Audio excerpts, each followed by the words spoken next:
Good morning, students. Today we are going to study representation of a set. And how can we represent a set? We can represent it in three ways. First is description method, second is roster method, and third is set builder method or set builder form. Okay, so we'll study this one by one. So let's come to the first part, that is description method. So what we do in this description method, we describe the elements. We describe the elements of the set in words. Okay. And what is the most important thing? After writing them in words, we put a curly bracket. Enclosing them in a curly bracket is very, very important, whether we write any type of set. So, if we take the first example says that the set of letters of the word Allahabad.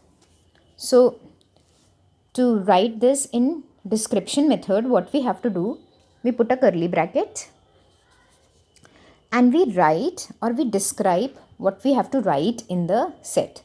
So what we have to write in the set, we have to write the letters of the word Allahabad. So this is what we'll write in the description. That in this I have to write letters of the word Allahabad.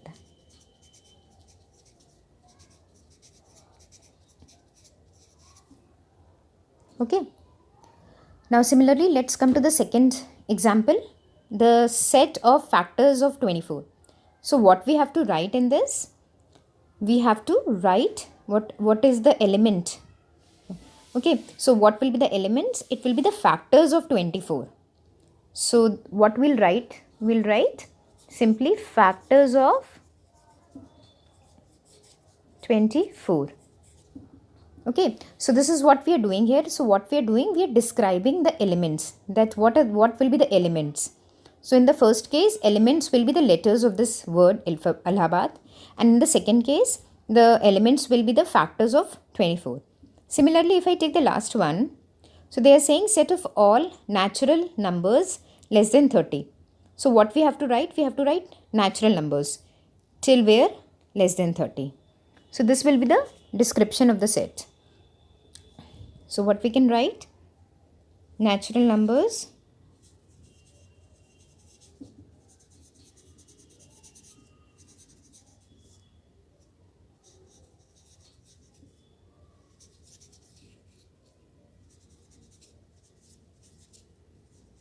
less than 30. And the most important thing, that every time when you write the set, you enclose them in curly brackets. Now the second method is roster method or tabular form.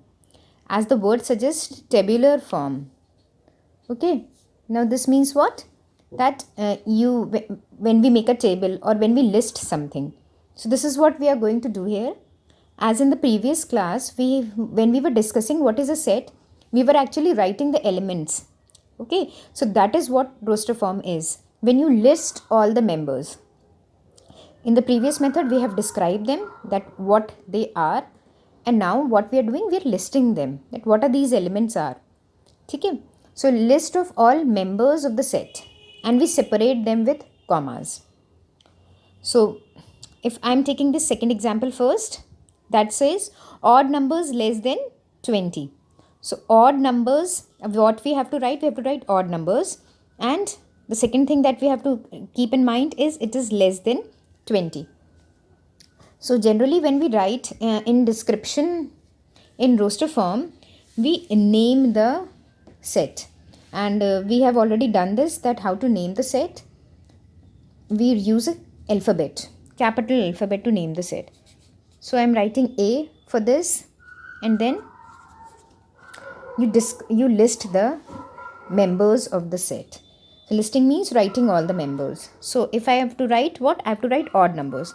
So let's write odd number 1, 3, 5, 7, 9, 11, 13, 15. And this is it, because it is less than 20. Okay.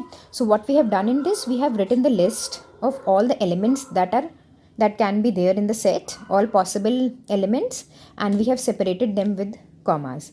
And most important thing, this curly bracket is there.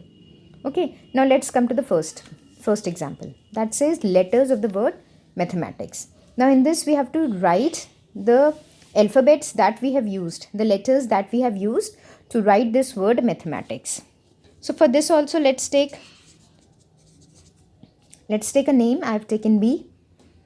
Okay, now we'll write the letters that we have used to write this word mathematics.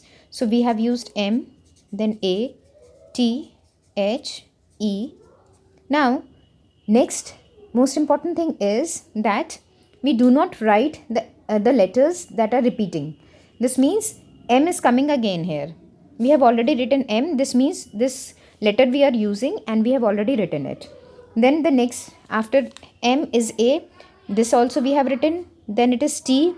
This we have also written. Then we'll write I. Then we will write C and S. Okay. So these are the letters that we have used to write this word mathematics.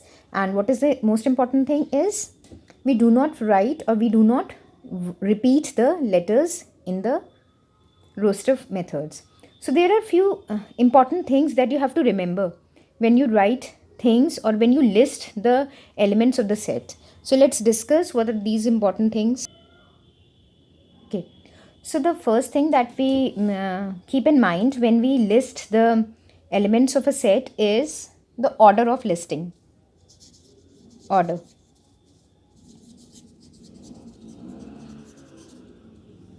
Now when we say order of listing means if you have to write, suppose you have to write this set 2, 4, 6. So it is not necessary that you have to write it like 2, 4, 6 only. Even if you write 4, 6, 2 or you write 6, 2, 4 or any other pattern, all will be correct.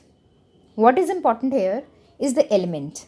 So what are the elements that we have taken? We have taken 2, 4 and 6 and everywhere it is 2, 4 and 6, 2, 4 and 6. So we can change the order. That will not affect the set. The set will remain the same. This is the first thing that we have to remember. And the second thing is that if one or more element of the set is repeated, then we do not write the members that are repeating, as we have done when we were writing the word mathematics. Yes, so no need to write the elements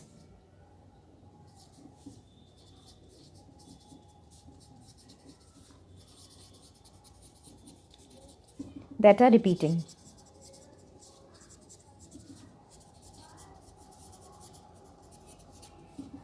Now for this, let us one example we have already taken for alphabets. Yes, and one example we can take like this, that suppose it is 1 1 1 2 2 or 3 3 3. So instead of writing 1 1 1 2 2 2 3, what we can write? 1 2 and 3.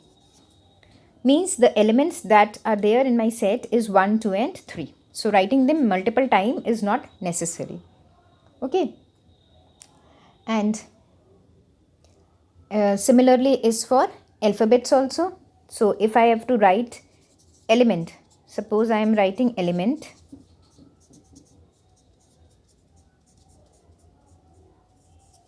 so what will I do?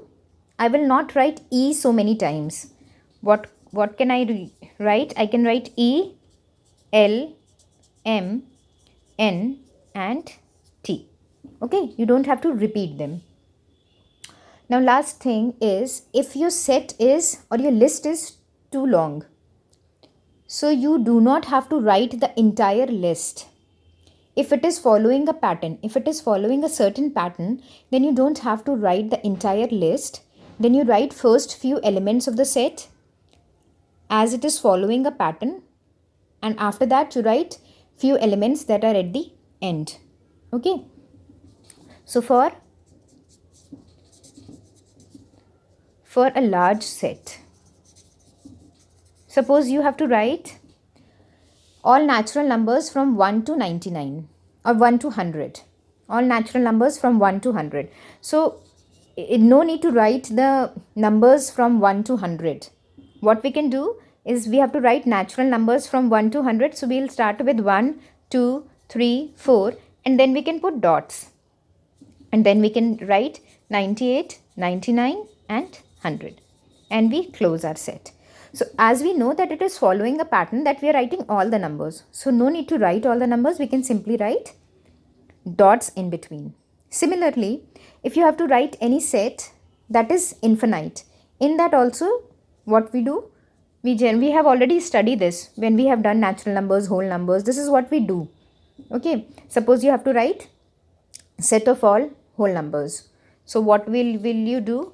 You will not write set of all whole numbers. It is not possible. So what you do? You write first few whole numbers, telling them what is important is you're starting with 0. We'll write few numbers and then you can put dots. Okay, so these are the things that we have to remember when we are writing a set in a roster form. Now let's come to the third. Okay, let's come to the third rule now. This is a bit tricky. You have to understand this, and then once you are able to understand this, then it is easy. Okay, rule method, or you can say set builder form. Now rule means what is the condition that is there when we are writing the set. It follows a condition when we write a set. Okay, so you have to mention that condition, that rule that is following. And how we write that rule, or how we write the set builder form, is we write a variable. We do not list all the elements. In place of writing 1, 2, 3, 4 or ABCD or any number, what we do, we use a variable. And we represent all those elements with the help of that single variable.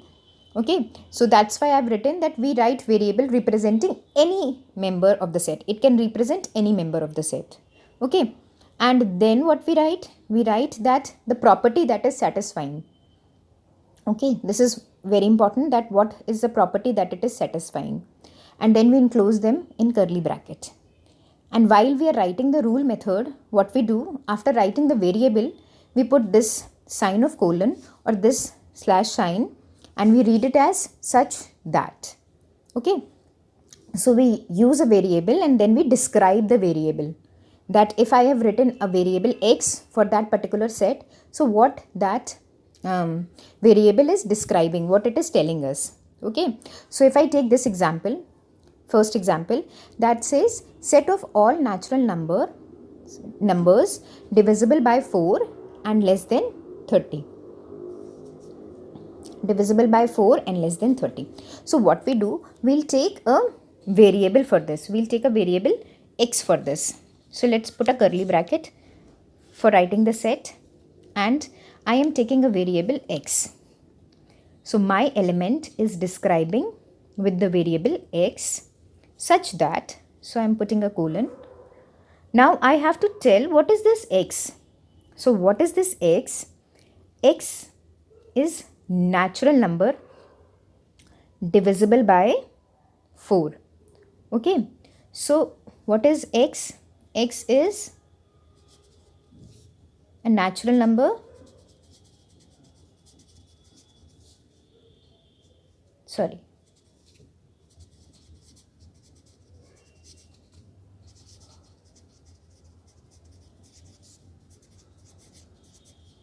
divisible by 4. And what is the condition?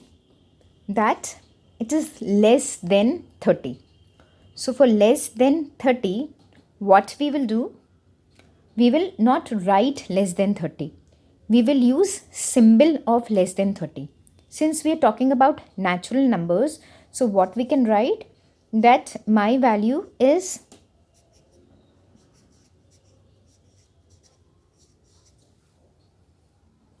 that this is the condition, that my x is greater than 1. Okay, as we are taking natural numbers, my x is greater than 1. It's divisible by 4. So obviously it is greater than 1 and it is less than 30. Okay, so what is x? X is a natural number divisible by 4. And what is the condition? We have to write this condition also in terms of greater than and less than sign. Okay, equal to, greater than or less than sign, we write the condition. So this condition says that x is greater than 1 and less than 30. Now if I take this second, this first one was simply a statement that we have converted in rule method. Now second one is written in tabular form. So you have to first identify what this set is representing. So what we have in this set, we have integers, isn't it? And how we represent integer? We represent integer either by I or by Z. Yes. And plus there is a condition also, that we have not written all the integers. We have started with -3 and we are ending at 3. So to describe this set, what we will do, we will write x such that, what is my x? My x is an integer. So x belongs to integer. So x belongs to, this is the sign of belongs to that we have studied in the previous class, that to write any element or something, what we use this sign of belongs to. So it belongs to what? It belongs to integer. Okay. And there is a condition also, there is a limitation also. So my elements are x and I will write x as integers. I will write integers in place of x, and there is a condition also that my x is greater than or equal to -3. Okay, since I've written greater than or equal to, so you can start from -3. If you're taking the sign of only greater than, then you can write -4. And it is less than or equal to 3. Yes, this is the condition, that what is x? X is not all the integers. X is having only these many integers, that it is less than or equal to it is greater than -3, greater than or equal to -3, or less than or equal to 3. Now this method is called rule method.